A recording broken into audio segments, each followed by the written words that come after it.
Hello there, and welcome to Thank the Maker, a podcast about heroes, princesses, scoundrels, hokey religions, ancient weapons, and all things Star Wars. I'm Adam Russell. I'm Neil Gambarian. I'm Mike Forster, and I'm sick, and I don't remember no Atten. Hey, I can tell you this. I can say with pride that I am a citizen of the Neil Gambara Nation. Yes. Yeah, it's good. I love it. It's really good. I was at, I could tell when I was at Walmart that someone was trying to hide this guy. Really? I couldn't turn it up. Now, what's amazing, too, is that these are Mike, actually here. This is an audio podcast. Tell the people what you're showing to us. True. Oh, yeah. Sorry. For people who are listening, wherever you find your podcast, I am holding up a Black Series 6-inch character of Neil at Atten outfit that I got. And what's really cool, finally, is that Hasbro has characters out at the same time that the show premieres. And so they had Jod, all 4 kids. They had Captain Brutus. It actually was, I had to restrain myself and say, you know what? Let's just get Neil because it truly is Neil Nation. And after this episode, we are fully in. Like if you were on the fence, you're in. I bet the Brutus character or figure is pretty sick looking, right? It's sick. It's very sick. It was definitely. I mean, Jod is cool. KB is cool. They're all awesome. What's interesting? Oh, KB with the flip down thing, right? Yeah, it's awesome. And Ferns is great, and Wim and they're awesome. All of the toys are awesome. Nice. But it has the Atten parentheses, which means I think they're going to get some cool new outfits pretty soon here. Oh, in the character name, it's this character in their Atten gear. Yeah, right. You can see it right on there. Nice, man. I've been thinking about this because this show, I don't think I've rewatched a show as much as this in Star Wars since Ahsoka, probably. Sure. I'm so on board. I'm so on Team Skeleton Crew. All the crew being the kids. Right. I really hope we get to see these kids grow up in Star Wars for the rest of their lives. Mm-hmm. How sick would it be to see Neil become like a senator or something, you know? Would he like that? I mean, it's hard to say, right? I think he's about peace. He wants to solve the problems, come together. That's true. Yeah, they would do something harsh, like he would be on what was the name of the planet at the beginning of Mimban? The Force Awakens. No. Not Coruscant. Proxima. No. Wow, we have a Star Wars podcast. Yeah, we're blowing it. Hosnian Prime. There you go. Yeah. Neil, roasted. Roasted Trunk. King of the Slams. So this was a great episode. I thought what's really cool about this one is the world building was so apparent here, and I like that SM-33 is a wild card. I think that's one thing that we are all constantly looking at Jod on purpose. Mm-hmm. And I think in our bingo card we had said the triple cross, all of this it lines up and makes sense. But SM-33 they're trying to make him lovable, but he's clearly the part about droids, which is ironic in all of Star Wars. You have many characters who are like anti-droid almost for this reason, because it's you know what I mean? It's like it's ones and zeros. That's the only programming they know. And so there's a process of going. SM-33 is kind of the same reason that K2SO is, like Jin is like, I don't know about this guy. And, Cassian's like, he's cool. He's cool. So it's interesting because you see it on display here. And I think what would be interesting is where we pick up next episode and where SM-33 fits in all of this. So. Yeah. Like you said, they're trying to make him lovable and then make him a wild card. And they really took it to the next level in this episode. Cause you love him because he's goofy, but he's also so funny and was like probably the funniest in this episode. And then the gnarliest turn. So like peak of both. Yeah, all that, come here, baby, like all that stuff at the beginning. Initiating babysitting sequence. Right. Execution. It Don't worked. make me count. Right. Yeah. But he's scary. He's legit scary. Like there's Mhm. the other part where like, it's not, you think of Bob Hoskins in Hook, right? You think of Smee as we know him. He's kind of this like round, lovable character that just a little, kind of plays the fool. But and SM33 has his quirks that make him funny, but that was scary. That was like, Yeah. I wouldn't want to be on the bad end of his programming. No. Yeah, I mean, it does seem the only thing I could say is like between Fern claiming that she's the captain and then overriding plus the power switch, like Hmm. there's ways out, Sure. Yeah. Sure. I mean, you think about IG and Mando. Right. There have been plenty of times where there's a droid situation and they make it work. Obviously, this is a kid's show. It's a show for adults, like all Star Wars stuff, but it's also a show for kids that specifically appeals to kids. They're not Right. going to make this droid fully evil. Everything's going to be fine. An IG unstoppable force. Right. Right. But a hell of a way to end the episode. Yeah. Absolutely. So we went full Lord of the Flies style on this one, I guess, huh? Pretty The crazy. kids on at Akbar. What's this one called? Acton. Acton. Tough Acton at Acton. Acton. This one, I think it sparks a lot of curiosity. I think there were some interesting points within the edit where I think, possibly we maybe there were some scenes that were cut because I think it seemed like there was a lot of world building that I think maybe they were trying to fit into a certain time. Just mainly there were some really fast cuts that just had me curious. But all in all, what we got was this huge reveal that there are multiple, that the planets that were destroyed, the jewels have a story that we're led to believe we might learn about. And I thought that was very interesting in the same way that we have essentially were these planets, these jewels, were they experiments? Were they designed to be different, different scenarios, different simulations? It seems like At-Atin is the one that worked. And so you have like, who is the character with who's the President No Head or whatever they called it, right? Yeah. Like who was that? It was a human. I think some people have speculated that droids run the show. It's like a Wizard of Oz thing, but like that was a human who's missing his head. What is going on there? I liked this episode for the mystery of it all. I definitely like that idea that maybe they're all created equal, and or similarly, and they're all kind of experimental. I do wonder what we talked about though in one of the episodes about the barrier maybe being caused by the Nile. Mm-hmm.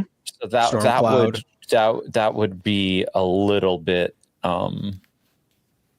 I don't know. That would throw a wrench in that idea that they were all created as experiments. Because why would the Nile be, like I'm trying to say barriering them off, whatever the right word is. Right. Unless they're, they sort of won possession of that planet, so to speak, in some way. And just because of the treasure, sort of put it on ice, hid the whole thing. Right. Mm-hmm. And you think this is everything about this is reminding me of. I feel like I've already said a spoiler before saying the name of the show, but if anyone's watching Silo, or you plan to watch Silo, or you haven't yet, mute for the next 30 seconds. I haven't seen season 2 yet.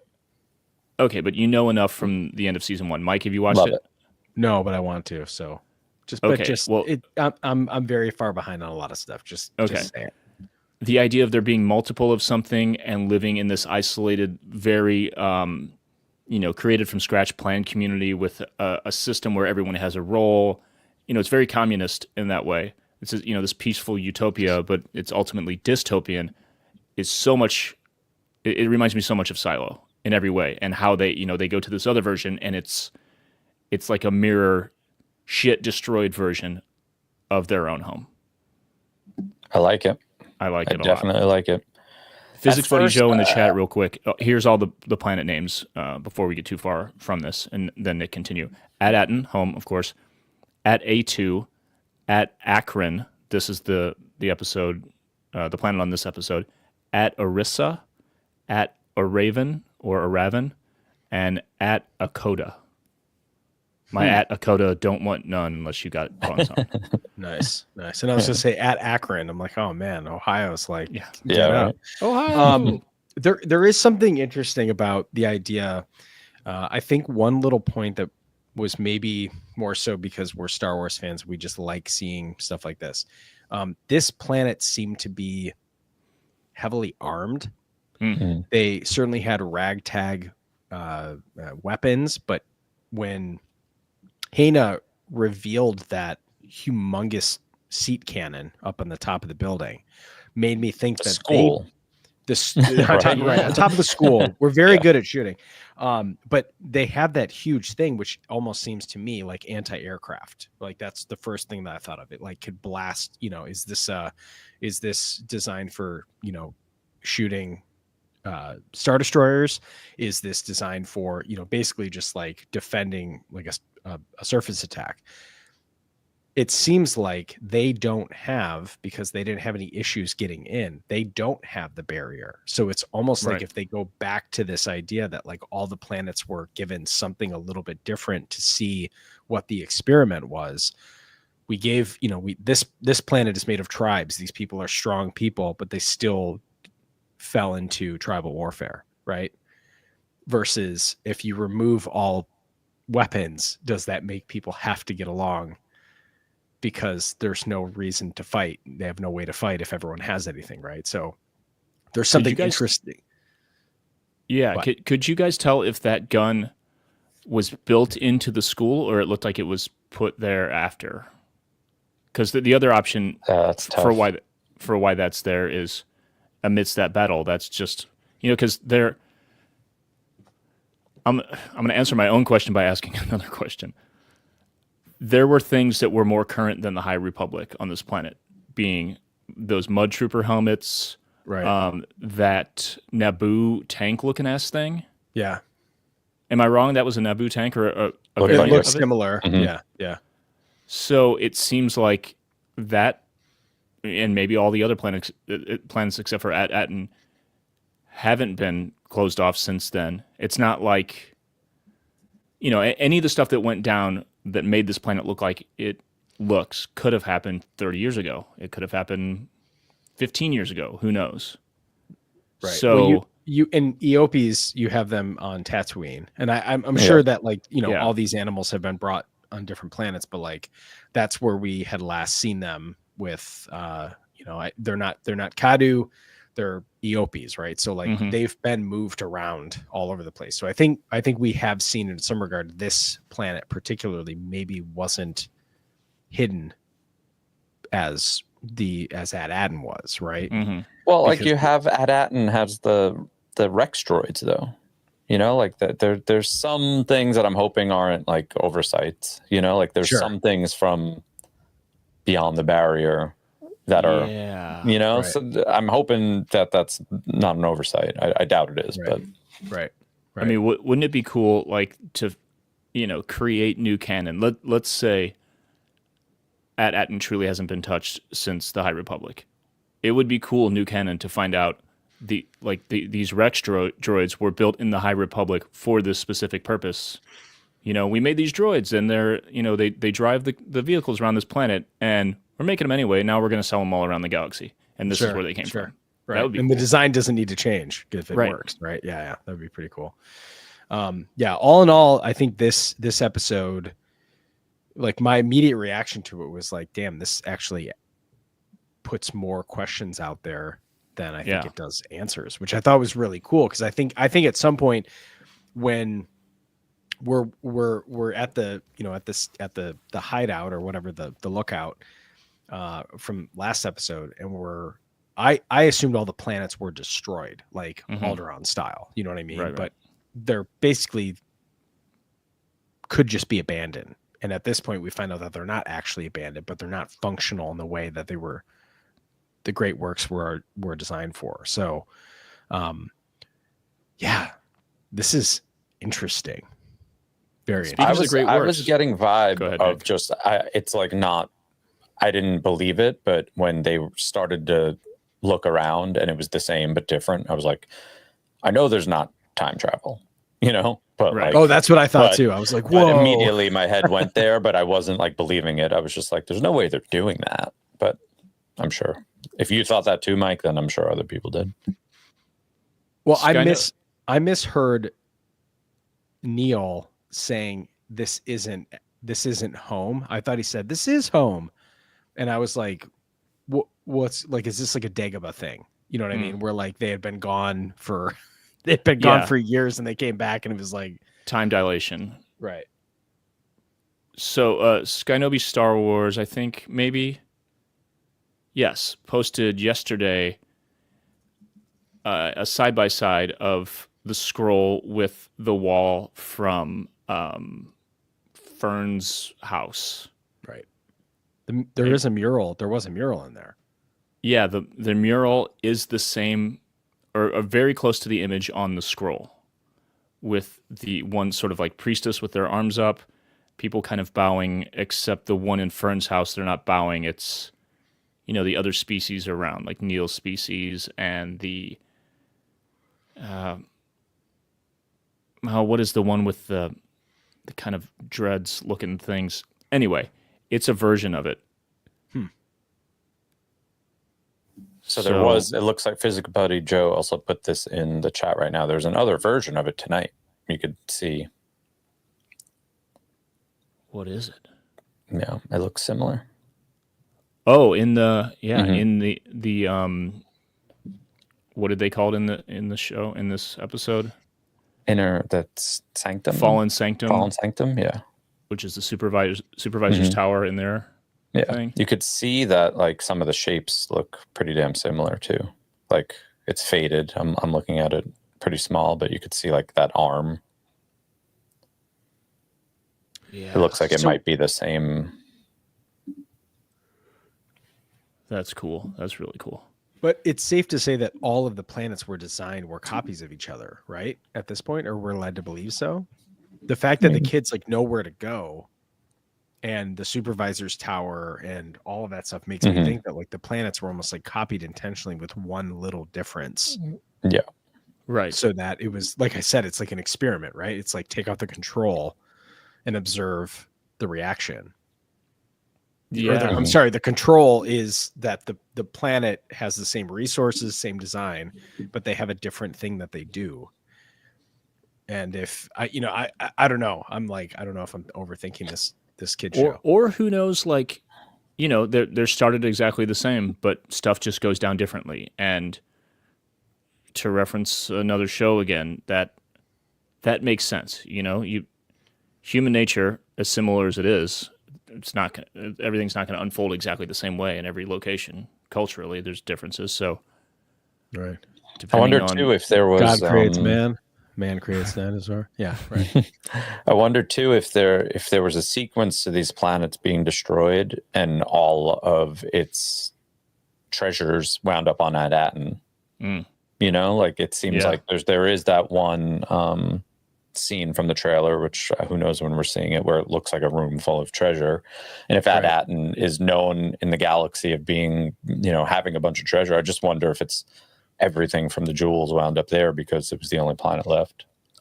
There is a part of me that still thinks that like Adatin is the mint of this. Oh. Like this was the financial sector of all of this. Like this was the bank. You know what I mean?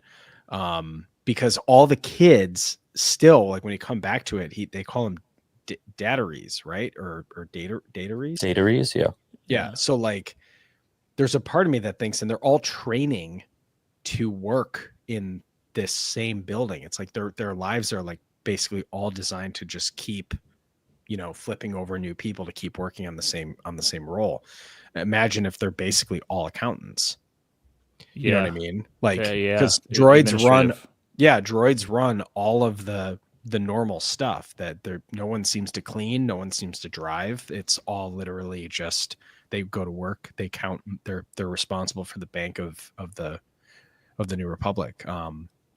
They're basically just the IRS. Yeah. So I mean that would potentially answer the question of why there's a gun on the school. maybe it didn't start on the school. Maybe that building wasn't even a school, but Right. maybe that's the military planet. That was a barracks, something. Yeah. Right. And So this image that Physics Buddy Joe sent, I looked at it more closely. It's exactly the same from what I can tell so in both on both planets. this is interesting. Yeah. It's very interesting. It's like, I think like as adults we're scratching our heads about it. But I think kids who would be watching this are just like, just another cool planet for them to go to. Right. Which I love. And I loved the excessive flipping. Hana. How do they pronounce her name? Hana? Something like that. Who kind of has a like a Twi'lek accent, which I thought Yeah, was French accent. French. Yeah, right. You know who? Um, I solved it, dudes. All that excessive acrobatics is Jean-Claude Van Damme's daughter. sure, sure, it makes sense. Figured it out. Yeah, I like that it was like she like flips in and then she was like, "Hey Neil," she like gives him a little kiss. She's like, "You're pretty cool, dude," and then like flips away. I was like, "Oh yeah, Check this out. she's sweet." Yeah, I mean, I- it was cool to see the mirror of like the innocent kids that we know, and then warrior kids.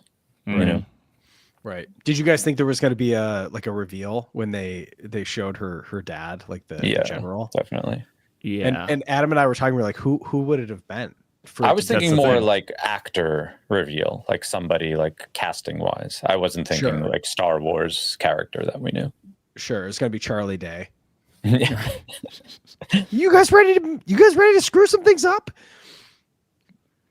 Hey, well, while we're talking about that, unless you guys have some more points to discuss, should we talk bingo cards and what we left out? We got 2 comments in the post today. We blew it twice. What? 2 things that we actually got on the card, but we didn't notice or mark. Ooh. What were they? Want to talk about it? Well, yeah. Surprise cameo by well-known non-Star Wars actor. If we want to count a voice, yeah, Oh, okay. Last week. Got it. Yep. Sure. Alfred Molina last week. Yeah, sure. Okay. Or Yeah, Aaliyah Shawkat. right. Why not? Yeah. I mean, Doc Ock, though. I mean, it's a big, yeah, sure. That's a big one. Yeah. And then Skywalker, Planet from Skywalker Saga mentioned Alderaan. Yep. Hello. How Yeah, did that's we? true. What's wrong with us? Right. That's true. But anything else on this? Nothing. We're not getting any hits, right? We are bad at bingo. We We're suck. really at it. bad. God. I We can't could wait win to- this one column, but the kids. So those 3: surprise cameo, most likely Cantina alien scene, Planet from Skywalker Saga mentioned. That's 3 in a row. Legit lightsaber scene below that, very plausible. Sure. But then lastly, kids learn about Galactic Civil War in school. Unless in the final episode they're back in school learning again and they've since reconnected, we're not going to get that. No. Makes sense. Although they did kind of technically learn about the Galactic Civil War. Kind of like From the the fly. from the owl. Right. Yeah, maybe. Well, let's see. Missed the war, did you? She said, right? Were you busy or something? Adam, where are you? Just to let the people know. Your hello. background is not- yeah. Which I'm in at Hatton are you in? at Angeles. At Adam. Yeah. I'm in LA with the band. We're writing, working on some new music. We're only here for like 4.5 days. Staying in an Airbnb that is a little sketchy and just looks like this. Right. So basically what It's you're trying fine. to say is people did not buy enough Story of the Year albums. We need Buy more. We got to buy more. We got to buy Tear Me to Pieces again on the re-release. Get them out of this sketchy Airbnb, you guys. If you Help have a them smart out. speaker at home, just play it on repeat when you leave the house mute. every day, please, and thank you. Yep, exactly. Do the same for Bayside. Ryan Key's fine. Right. Um, Happy birthday, Ryan Key. We miss you, buddy. oh, it's his birthday today. It is. Happy It is. birthday, big boy. It is. It's Yeah, he's as old as me now. great. Oof. Nick, soon you'll be as old as me, and then Wow. I don't know, another 15 years or whatever, Mike will catch up with us. Right. Right. Exactly. That's how age works. Let's just be polite and stop and let Mike catch up. Yeah. Sure. Yep. And I feel like I'm getting there. I mean, I'm definitely getting there. So predictions for where we think that we know based on the featurette that there is a large that there's like, you've been doing a great job cutting up what footage dialogue we haven't seen yet, Adam. It seems like we are getting a little bit closer. I'm actually surprised at how much of this episode we didn't see in the trailer. Yeah, I was thinking the same thing. Is this series, out of all the series that, you know, like everything, puts a ton of footage in the trailer, Right. this is the deepest that we've gotten into a series with this much left. You know, the ratio of what's left. Usually it's like first 3 episodes. That's 90% of the trailer stuff. Right. We know that there's a giant crab from the trailer. That seems to be some planet with, you know, and At Krabbin. At Krabbin. So I mean, that's left. And I think there's a couple other things that I noticed, but I did, when I go back and watch the original trailer, I did see parts of this episode in the trailer. Yes. Very subtly. And it's more just because the focus is on Neil and he's kind of a glory hog. I'm going to go ahead and say it. Everyone's looking at him whenever he's on the screen. It's fine. What did we think about Neil's philosophy of talking about how is he kind of being set up to be the captain? Is his philosophy of peace and all of that? I thought there was something very interesting about him kind of making a commentary on Star Wars as a whole. Yeah. By saying, you know, it's kind of the same question, light and dark, you know, will light always rise to meet the darkness? And then, you know, this is kind of what Luke was talking about in The Last Jedi, which was recently just anniversaried a couple days ago. But the idea of being like, what do you want me to do? Go face down the First Order with a laser sword? It's like his purpose of doing what he did was actually to upend that consistent fight between resources. What are we doing? Who's got more strength? Right.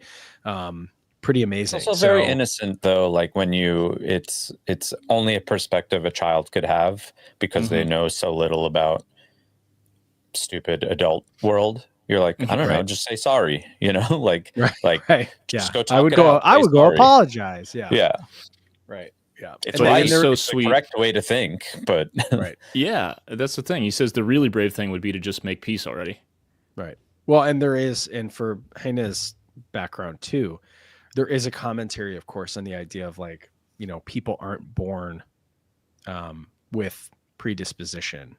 Sorry, they're not born with, you know, we have this whole idea of like, you know, how we nature versus nurture.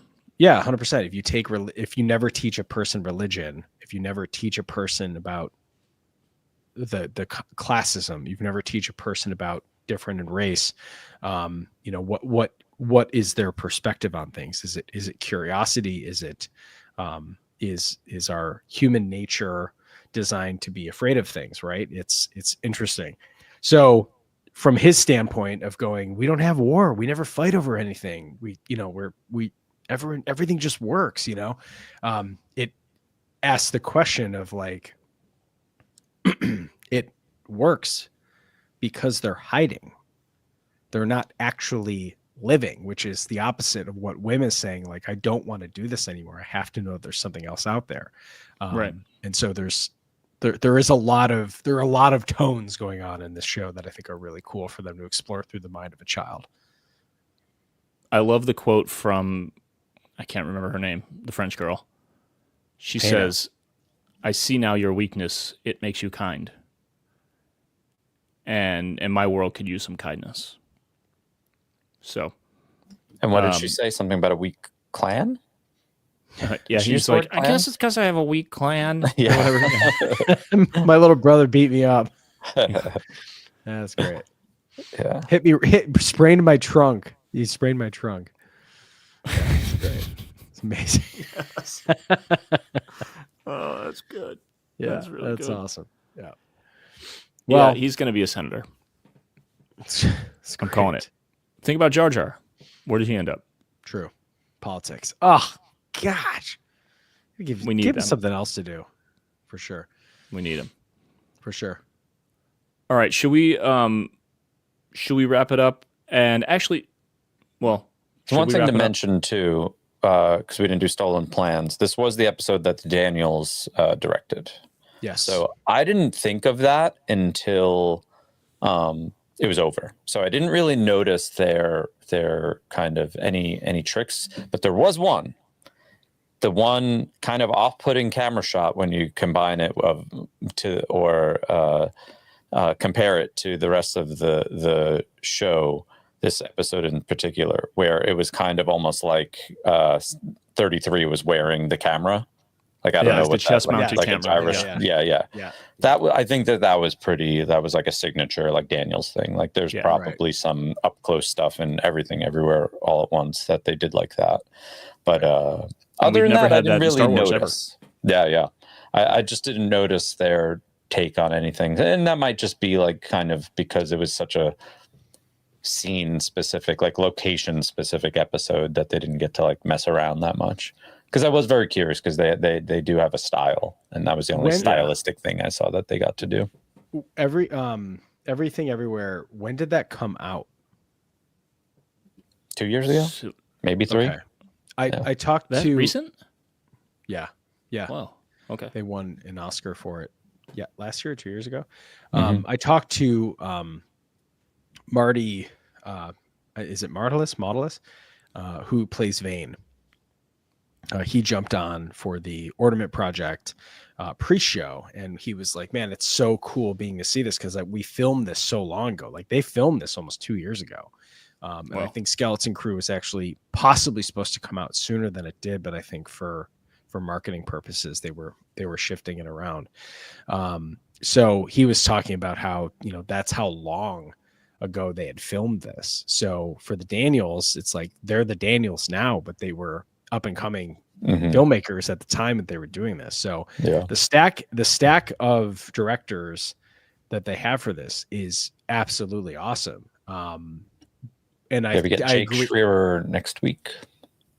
Jake Shearer's next week, yeah. So and that's a so it could depend. I mean, whatever we get, and then I don't think we haven't had Bryce's episode yet. Bryce is after that, Lee Isaac Chung, and then finishes back with John Watts. Awesome. Yeah. So, and this feels like we are flying through this series. What do we think about the length of this episode? It felt short. What was the runtime? 30 something. I mean, all of these episodes feel too short. I want, every time I sit down, I want 2 hours. Sure. So it is what it is. Yep. Yeah. I thought it had that like kind of abrupt ending, which I didn't love. This was the first one where I was like, is that it? Like the other ones seemed like they had a more solid ending. This one seemed like, all right, cut. Right. See you next week. He's asleep. Cut. Yeah. Yeah, for sure. So it'll be interesting to see where we go, how we start up. I liked that we got that. That was the motion control. Adam, you knew the ship that was actually filmed. That was the model of the Onyx Cinder. Oh, word. The opening slide was the same way that they shot the Razor Crest. Nice. With motion control, like they did Physical the original model trilogy. Yep. So they did a little behind the scenes a featurette on how they did that. So once again, having fun with models, miniatures, but more to come on that later. Yeah, maybe we'll get some firsthand insight on some stuff like that.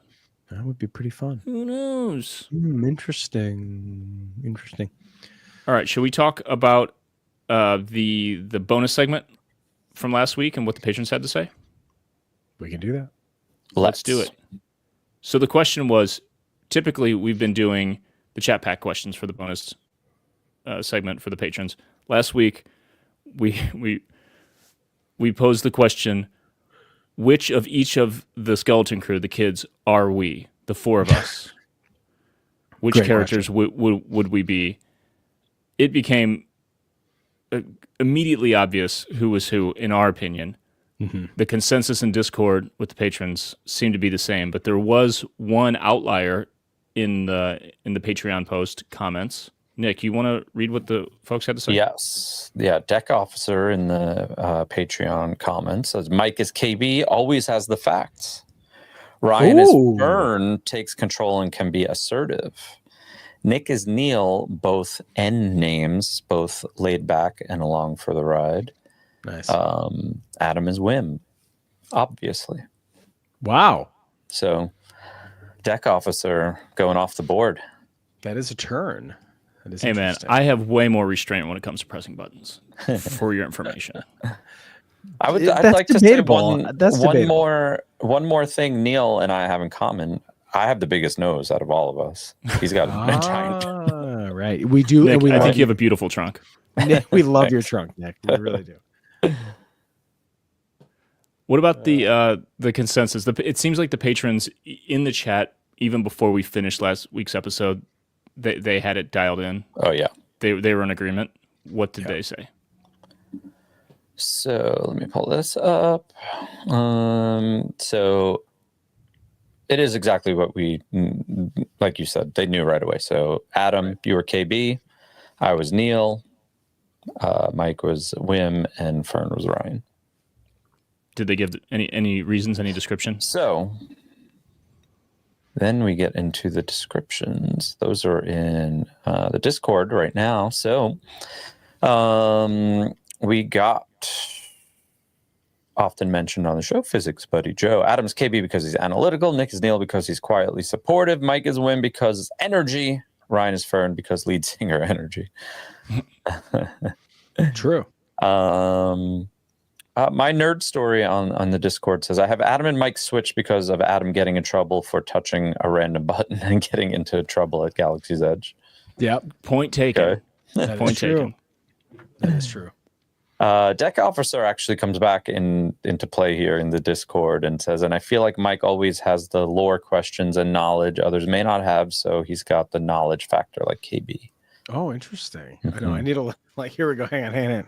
Nice. Honestly, for me, the deciding factor between Mike and me in the Wim spot, because he's the ADHD one, Right. was that KB is the technology nerd in the group. That is true. So that's why that made more sense to me. She's way too reserved. I'm way too not reserved to be her. But if we were to talk, if we were talking Mosh Isley, I would say that I'm definitely Wim. yeah, That makes a lot of sense. Yeah, true. Okay, well, Hey, speaking of Mosh Isley, Orlando, February 7th. I think we Ooh, forgot to say that yeah. last Oh week. yeah, we have a special guest DJ in case you guys are fans of Evo music.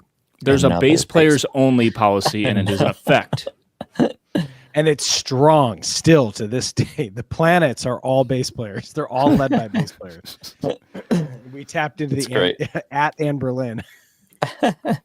Actually, it works. It does.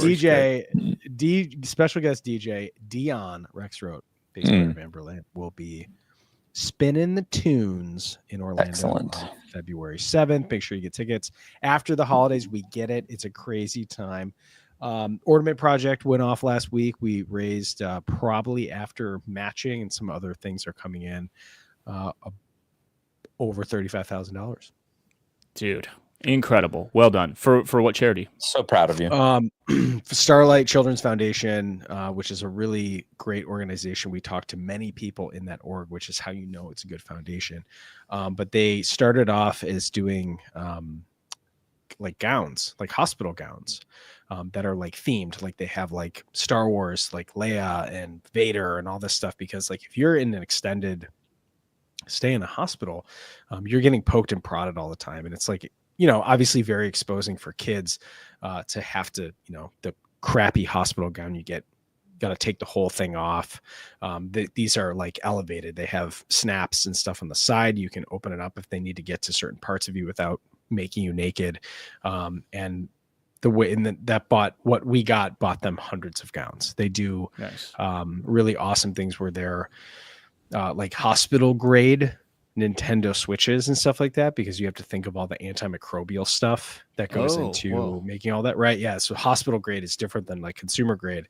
So they're like basically expanding into every way of being able to make kids who are in the hospital, making their stay better. And they partner with the 501st. We were happy to do that with them because the 501st is usually the ones to deliver a lot of these experiences when it comes to Star Wars. And so we had a ton of patrons and a ton of people who follow the podcast between us and Dad Batch. A lot of people showed up. A lot of people donated. We had a lot of artists that kicked in. It was a pretty awesome display of how amazing the Star Wars community is. And so between that, Mosh Isley, Skeleton Crew, the vibes are high on Star Wars right now, and I couldn't get more of that right now. It's awesome. The vibes are lit, as they say. How about that new Roosevelt's drop? Hey, you have it on killer. right now. How did you get it so fast? They're doing something that I feel like they haven't. Have they ever done that? They're re-releasing this Boba flannel. This Boba flannel is at least 2 years old, I would say. But I think it was like it was a winner, and we just couldn't get it. Yeah, and I think them coming back out, and then they have a couple other performance hoodies that are really. The Chewbacca one is amazing, and if we're not all wearing that by the time the next podcast comes around, we have failed. And your boy helped. Your boy, you? Pieces. That's me. I'm just trying to be nice. I did the Rebel League, old school kind of 1930s baseball style. I did that one, and I have a couple other things coming too. We'll get to that eventually. Nice. But yeah, so it's been fun. Well done, sir. Very, very stoked on all the stuff that John and the Roosevelt's crew are doing. Love those guys. They've been a huge supporter of our podcast. They're supporters of the Ornament Project. Like I said, vibes are high. Vibes are very high right now, bringing us into the holiday season. What are we going to do for next week? What should we do? What should we do for next week? We want to take next week off. Do the patrons want us to do a podcast next week? What should we do? Oh, it is Christmas Eve. Oh, Christmas Eve. I've heard is the episode on Christmas Eve? Yeah, it is. Oh, it is. Santa Claus is coming to town. Right. I don't know. We're gonna have to talk about that. Let's check back in. Yeah, I don't even know if I have patrons. You tell us what you want us to do. Yeah, I'll do. You give us your orders as captain. Override. Tell us if you want to do the show. For the after show segment for patrons, the bonus segment, I don't have the chat pack cards here. Mike, you had an idea? Yeah, there's a really great question in the chat pack that was, if you could raid the closet of one character in Star Wars, who would it be? It's a good one. Right. Let's talk about that on the post show. Bonus segment for patrons. You can join our Patreon for less than a cup of coffee a month. Wicket. Sure that's my answer. I just want to head no pants. Around naked. I just want the leather overwrap. Right. Just bones around my neck. All right. Everybody, thanks for watching. Thanks for listening. Patrons, remember to put your answers to that question in the Patreon post comments section. We'll remind you in the after show segment. I was about to say I'll be back home next week, but it's Christmas. We got to figure it out. We'll figure it out. And you're going to Scum and Villainy tomorrow night. Shit, I might. Whoa. I don't know. I'll talk to Jason. We'll see. Cool. We'll see about it. I'm just throwing that out there. I'm just starting stuff. It's great. All right, folks. Thanks for listening. Thanks for watching. Until next week, may the Force be with you.